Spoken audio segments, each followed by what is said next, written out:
So in the first part we covered this structure relationship. So now come back and now the next thing is define field mapping and convert the rule. This is the important thing. So go and execute it. So here we need to do the mapping. Okay, so first of all, this is in display mode. Press this change button, so everything becomes change. And here is it says T code. Okay, what is the transaction code? If I double click this, yeah,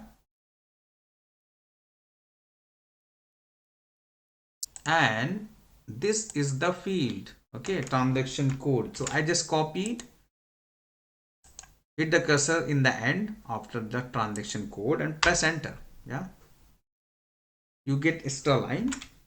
Put this equal to, in single quotes you say xk01 and full stop to check whether it's right or wrong. See this balance check, yeah, and no syntax, no errors in syntax found. Just simply say save, come back. So this was the activity. Only I mean just like a little coding. Rest of the things is auto mapping. So here company code source field. So what is the source field for the company code? This pop-up is coming from the Excel thing. So company code. Okay, I simply double click, so it will map. So the SAP bookers, which is company code, will be vendor Excel hyphen company code. If you see this file, I am saying company code, company underscore code IR01. So basically from the Excel, the data will come here and will be mapped to the SAP side. Similarly, I have to map other things. So I'll do in fast mode. This is purchase organization, source field, okay, and the pop-up comes purchase organization, okay. So some of the fields are in this BLF00 structure, you like a company code, purchase organization, and vendor count group. But rest of the things are in other structure like BLFA1. Okay, so this is the name. I select and say name. Yeah. Here I need to map the field like search term, but I don't find any description like search term. So I can go to the transaction XK03 where there is a search term. Right click here, say help. Okay, so pop-up will come, and here there is a button like tool kind of technical information. See wrench, just click it. So it says SORT1. This is the field name. Okay, so you need to go and check in the here SORTL. So this is the search term here. So I'll map it search term like. In the same way, if you don't find any field, go to the XK01 sorry X vendor display and right click on the fields and find the technical information from here. Okay, see this is like this. Yeah,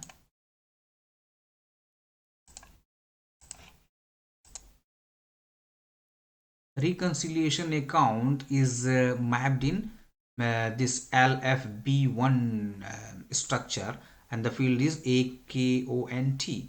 So just put the cursor on AKONT and from top source field click, and I'll say reconciliation account is this one. So now this is mapped. Okay, currency field is WAERS. Okay, purchase order currency. So put the cursor here, say source field, and the currency is coming from Excel field, which is vendor underscore Excel. This was the structure name in the second step, and hyphen the field name, which is coming from the third step where we mention all the fields. Okay, simply save and go back. So the next step will be specify file. We can skip the current one, define fixed values, translation, user defined routines. Simply come here, specify files. So I'm going there, And legacy data. Okay, where is the legacy data? First of all, change mode, say legacy data. Okay, and um, um, press the create button. Okay, so I'll do that again. Yeah, so you are on legacy data and press add entry. Okay, so where is the file? So you need to find the file is here. Okay, and choose the CSV file. Okay, and I'll just say the name VND. Okay, VNDR vendor. Yeah, and data for one source structure table, and delimiter will be comma. You can use tabular tab delimited, but in my case it's comma. Field names at start of file. Okay, so at the start of file, the first row will be names. So system, we are telling, don't consider the first row as a actual data. Rest of the thing will be same. Say okay, save. Rest of the field, file like this, imported data converted, automatically system is doing on the application server. Simply save and go back. Now the next step is assign files. So I'll go here, and it's already assigned. Okay, so nothing to do. Assign files, read data. So now it's going to read data from the Excel file. Okay, so in my Excel there are only two records. Okay, I'm closing. Better close this file so that there is no conflict while reading the data. Okay, so allow yes please. So it says read data, return data, no return. So you okay, two data records are read and written. Okay, no problem. Go back.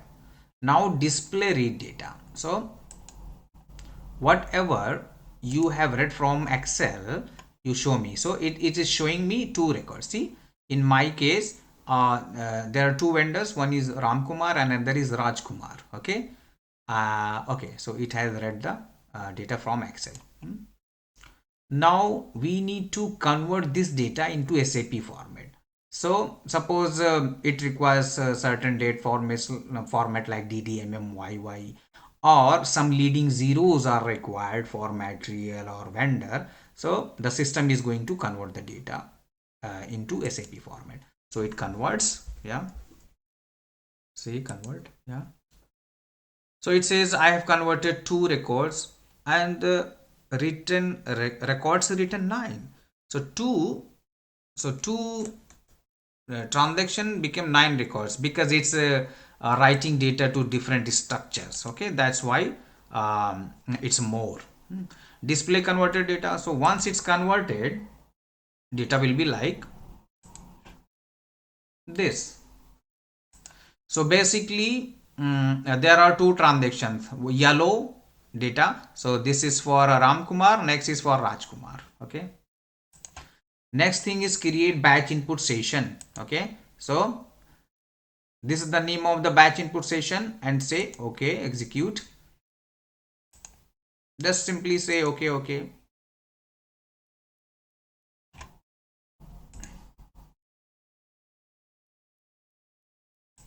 Now go back,